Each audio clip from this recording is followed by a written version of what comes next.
Hello, everybody. It's Royce here, and I want to welcome each and every one of you to the Royce in the House YouTube channel. Do me a favor right off the bat here and hit that like or thumbs up button. It encourages the algorithm to spread the show to a wider audience and helps for show growth. And if you're not already a subscriber, please consider subscribing. We're a rock and roll channel, focuses on classic rock. We do 1 to 2 classic rock shows per week, as well as some additional shows for our membership. Okay. And we also have a live podcast every Sunday night at 6:30 with a live chat. This will also have a live chat. So come join the fun, subscribe to the channel, hit that notification bell for a one-time notification. Okay. So we got a great show tonight, and we're going to jump right into it. Okay. What we're talking about tonight is how Kurt Cobain unintentionally set a new standard for anarchy, okay? Given everything Cobain achieved in his brief life, wise beyond his years, he was a young loner who saw the world for what it was, which was pretty unusual for a young man, okay? Cobain, an intelligent, observant figure, it's safe to say he was a remarkable presence. He understood real pain just as deeply as he understood love, knowing that both had the power to either tear everything apart, leaving lives in ruins, or to bring people and things together. And that was always his goal, bring people together. Self-described as moody, he was constantly on the brink of losing his grip. He had a troubled home life, a fragile love life, a keen awareness of everything around him.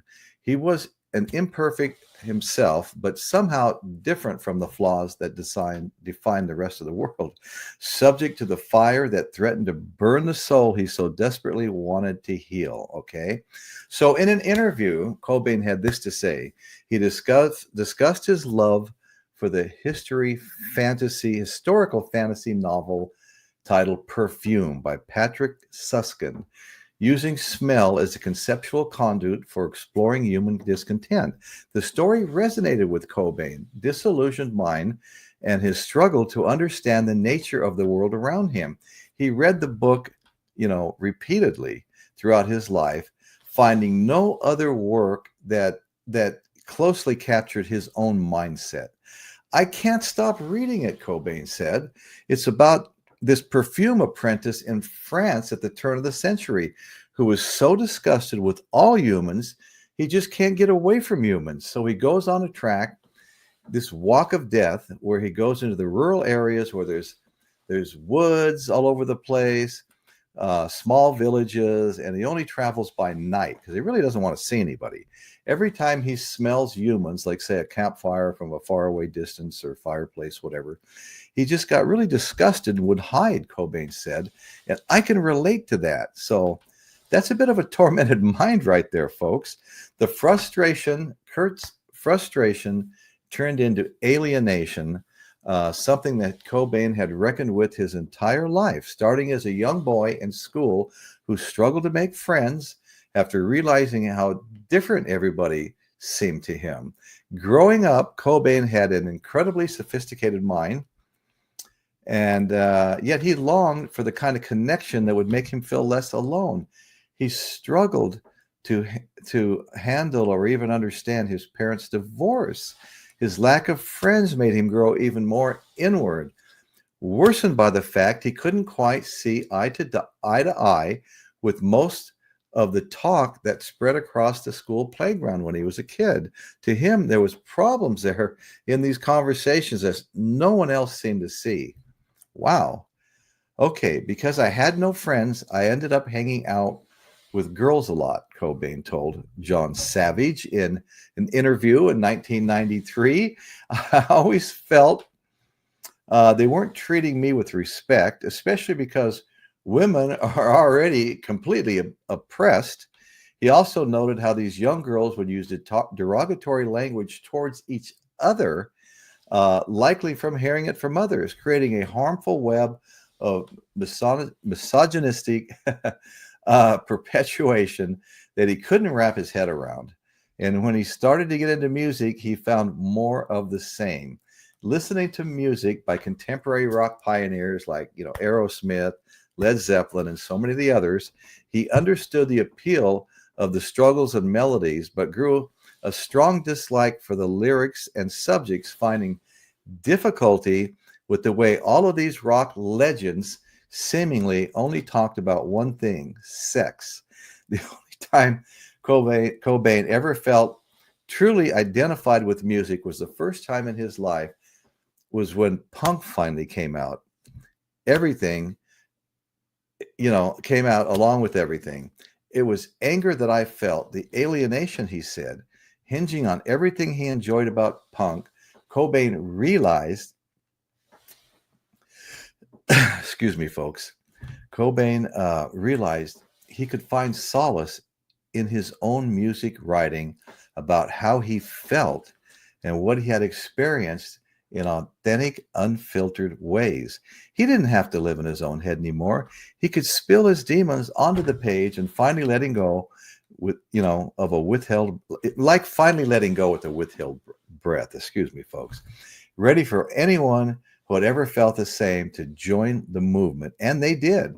Cobain's socially aware, no-nonsense demeanor, and soon his music became anthems for a new generation. However, Cobain's words didn't just align with the punk movement by mirroring the angst-fueled aggression of the day's youth. His music also rallied for change. His music was a rally for change, okay, in a bigger, more impactful way, shunning commercialism on a grand scale with stories that screamed rebellion in more subtle ways, lurking in the sluggish, moody aura that defined the grunge era. And I got to tell you guys, I'm a big grunge fan, and I particularly loved Nirvana, and many of the other bands as well. I love the whole genre. To me, the grunge era, the guys in the bands reminded me of guys that would pull up a stool while you're working on your motorcycle and help you work on your motorcycle. They were just relatable, okay? So anyway, like the book Perfume, his music was hauntingly beautiful beneath its intensity, exploring human corruption with resignation, reflecting Cobain's own fight following the years of battling his inner psyche, okay? In many ways, that is what Cobain, the one thing he neglected to label himself, a true punk. Though both unknowingly and unintentional in this contradiction, he carried an instinctual drive towards anarchy, even in its insidiousness, reflecting the mind of someone marred by the demons of his own path. And yes, his music was anarchy. I could feel the punk overtones, but it was so much better than punk to me. That's just me. He embodied unapologetic individuality in an arena that longed for conformity. He embraced the shackles of his own intellect, knowing that anything else would have destroyed him even sooner, okay? He raised the bar, setting a new standard for embodying the punk ethos in the modern age. For him, it meant drawing attention to what you believe in to be true and transforming such honesty into something near tangible, okay? So Donald Cobain was the lead singer, guitarist, primary songwriter for the amazing Seattle-based grunge band Nirvana. His angst-ridden lyrics, guttural rock vocals, and distorted guitar playing made him a voice for Generation X and everybody else, including myself.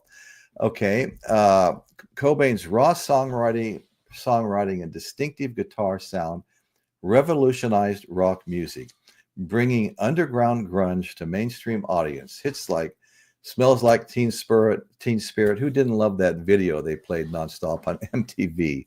Come As You Are, love that song. Helped Nirvana achieve international success. So, okay, now we start to take a downward slide here. Cobain's first exposure to drugs came in 1974 when he was diagnosed with ADHD at the age of 7 years old and was put on drugs for that. During his final years, Cobain struggled with heroin addiction, stomach pain, chronic depression. He also struggled with the personal and professional pressures of fame and was often in the spotlight for his tumultuous marriage to fellow musician Courtney Love. And I remember that band. The name of that band was Hole, with whom he had a daughter named Frances. In March of 1994, he overdosed on a combination of champagne, Ropanol, subsequently undergoing an intervention and detox program. On April 8th, 1994, he was found dead in the greenhouse of his Seattle home at the age of 27, sadly making him a member of the 27 Club, along with, Hendrix and Jim Morrison and Janis Joplin and so many others, the 27 Club, with police concluding that he had died 3 days earlier from a self-inflicted shotgun wound to the head. So it was suicide.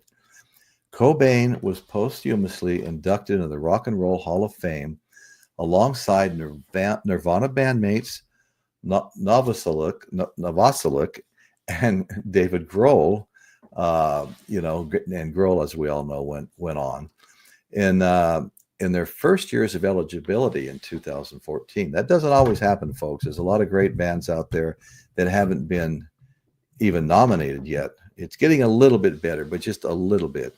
Okay, so his first year of eligibility in 2014, Nirvana, all the bandmates were inducted into the Rock and Roll Hall of Fame.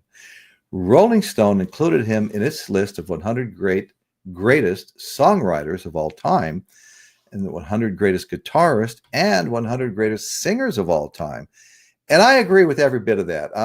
Maybe I'm in the minority on that, but I love Nirvana. I love Kurt Cobain's style of music. Okay, 100 greatest singers of all time. He was ranked 7th by MTV, the 22 greatest voices in music, and also was placed 20th by Hit Parade on their 2006 list of the greatest metal singers of all time. So anyway, folks, that's about all I wanted to say. Brief conversation about the struggles of Kurt Cobain, how he overcame some of them with his music, and then ultimately lost his life to a suicide. So thank you all so very much for watching this. If you haven't yet hit the thumbs up button, the like button, please do that. It actually, if we get enough likes, the algorithm just keeps looking for more audiences to watch our show. It's just a big boost for the show. Helps show growth, gets it spread around some more. And if you haven't already subscribed, please hit that subscribe button. We cover classic rock, and there's some other things. There's some other playlists as well. But our main focus is rock and roll, classic rock in particular. Live podcast every Sunday night, 6:30 p.m. Pacific Standard Time, with a live chat. And we have a lot of fun there, a lot of interaction with the chat. So please join us, and thank you very much for joining me here today. And keep a lookout out for my videos. Thanks, guys.